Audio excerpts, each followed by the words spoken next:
Pag may natira, sayang. Kailangan ubusin lahat.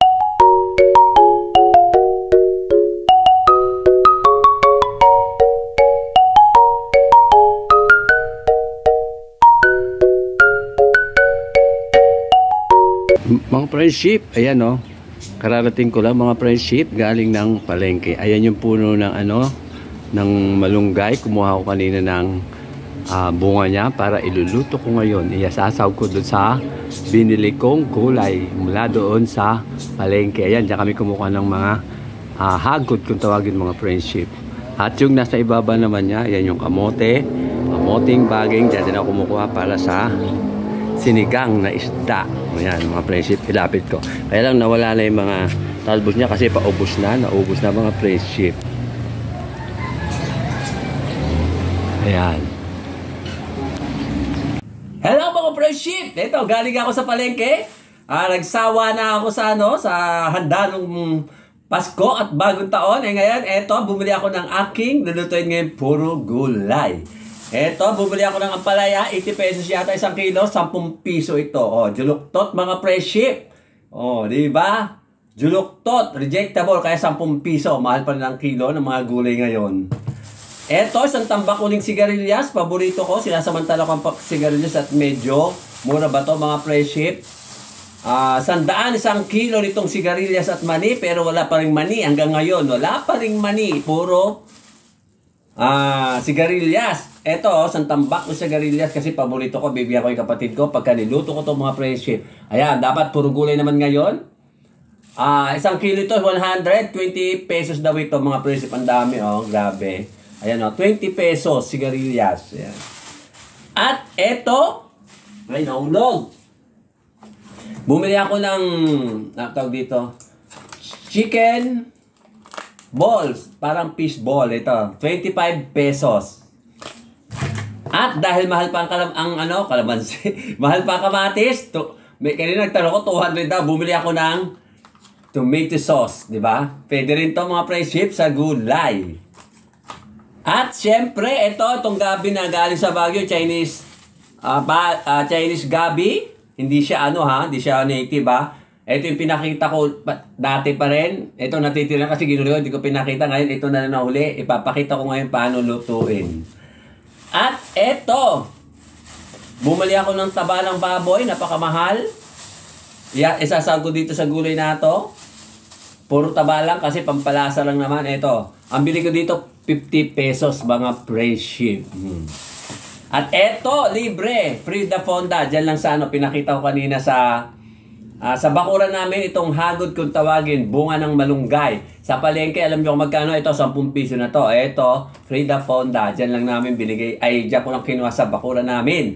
Dito sa apartment, may tanim kaming malunggay. O, di ba mga friendship, ang dami. Kaya marami itong mga friendship, dadalhin ko rin sa kapatid ko. Tanghali na, nung oras na, mag-alas 11 na. Mga friendship, mag-umpisa na tayong magluto. Palalambutin muna natin ang taba, pang sahog sa gulay. At lalagyan natin ng konting asin. Tsaka konting bechin para may lasa. Tsaka takpan. Ayan mga friendship, kumukulo-kulo na siya. Malapit na siyang maluto. Pero hindi ko siya igigisa, ganyan lang mga friendship.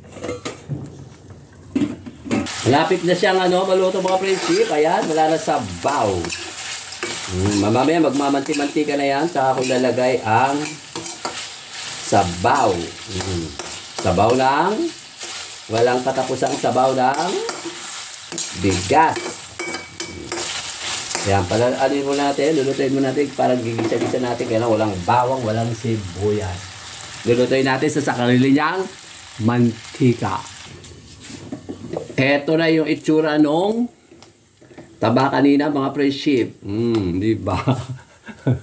Kumuluntoy na mga friendship. Lumiit na siya kanina isang tambak. Eto na yung mga taba na naging ganito ang itsura niya mga friendship. At mag-umpisa na tayo magluto. Lagyan natin to ng walang katapusang hugas bigas. Di ba? Mga friendship, dami bang sabaw? At eto, wala rin katapusang halubay-bay. Kung tawagin dito sa Cabiao, halo, bye-bye. At saka betchin, lagyan natin. Takpan at pakuluan. Kumukulo na siya mga friendship at ilalagay na natin ang Chinese gabi na galing pa ng Baguio. Baguio? Sa Baguio. Yan, ito mga friendship, hindi siya American gabi, kundi Chinese gabi daw ito. Sabi nung nagtitinda. Lagyan na natin dito mga friendship. Pakuloy ng pakuluin, palambutin ng palambutin. At tapan. Lalagyan na natin ng ibang gulay, mga friendship. Unahin natin ang ampalaya. Ayan, di ko tinanggal yung nasa gitna kasi mura pa, bata pa siya. At saka itong hagod kung tawagin dito sa Cabiao. Di ba? Dami, isang tambak na hagod. Dami, di ba mga friendship, samantalang ako lang mag-isang kakain. At eto pa. O diba? Isang tambak na sigarilyas at mani, pero walang mani. Di ba dami? Mapupurga ako nitong sigarilyas. Mura lang kasi itong sigarilyas, kaya bumili ako ng marami dahil paborito ko talaga ito. Sinasamantala ko na mura ang sigarilyas. Kasi susunod niya mga 200 na, 250, 300, umabot pa ng 300. Ito mga presyo kasi mag-ang nga lang. Buti nga, sandaan lang sa kilo. Nabili ko dito, di ba? Kadami, Paano kayo maluluto ito, mga friendship? At lalagyan natin ng kamatis. Ay, hindi pala. Sauce ng kamatis kasi balang kamatis. Sarap niyan, mga friendship. Ilang beses ko nang ginawa yung sauce at walang tomato. Takpan! Kumbo, kulo na siya mga friendship at haluin natin, lagay natin ang mga nasa ilalim at ay sa ibabaw at ay yung mga nasa ibabaw, ilagay natin sa ilalim para maluto siya mga friendship. Di ba?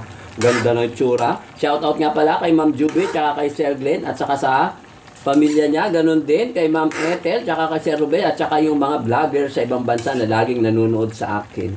Happy New Year sa inyong lahat.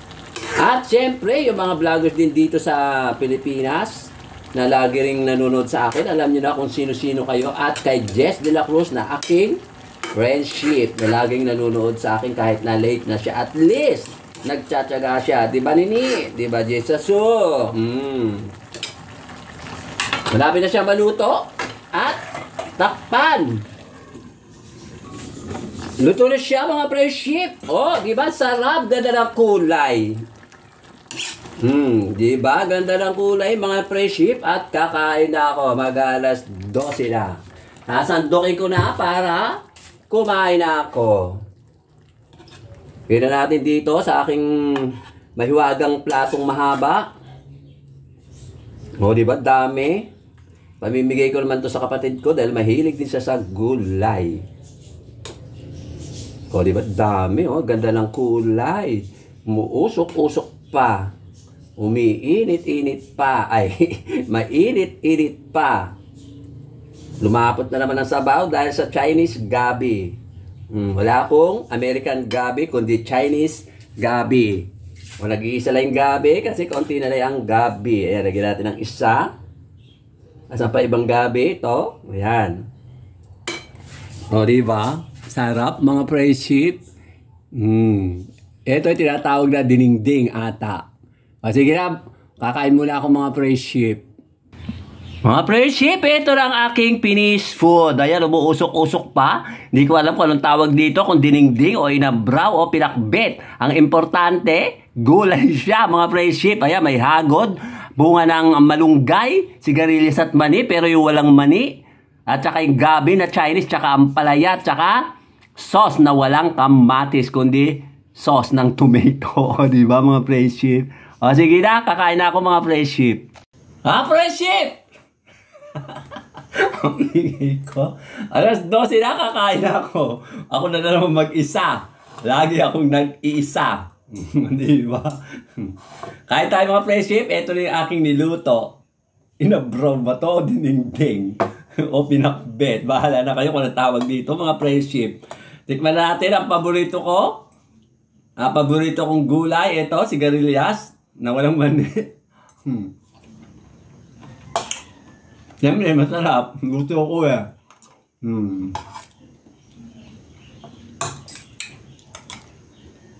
Ito ang panaya. Tingnan natin kung mapait o mapakla. Ito ang panaya.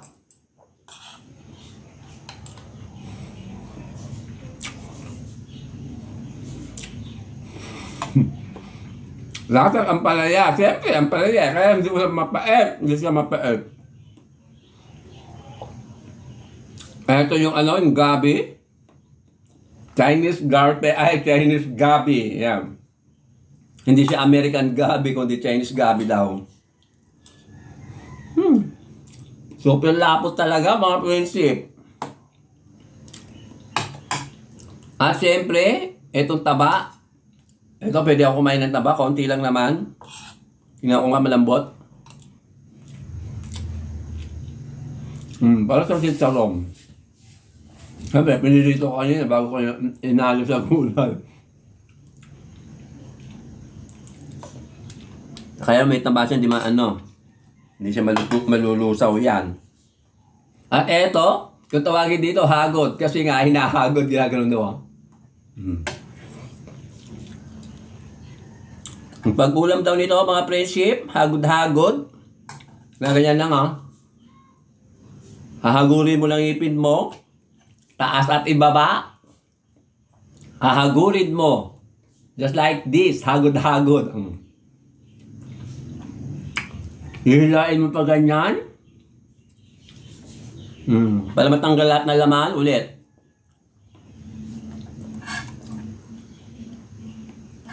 Para makita nyo, side view. Side view ang paghagod. So, ganyan, Ang pinakaganda, ang ganyan.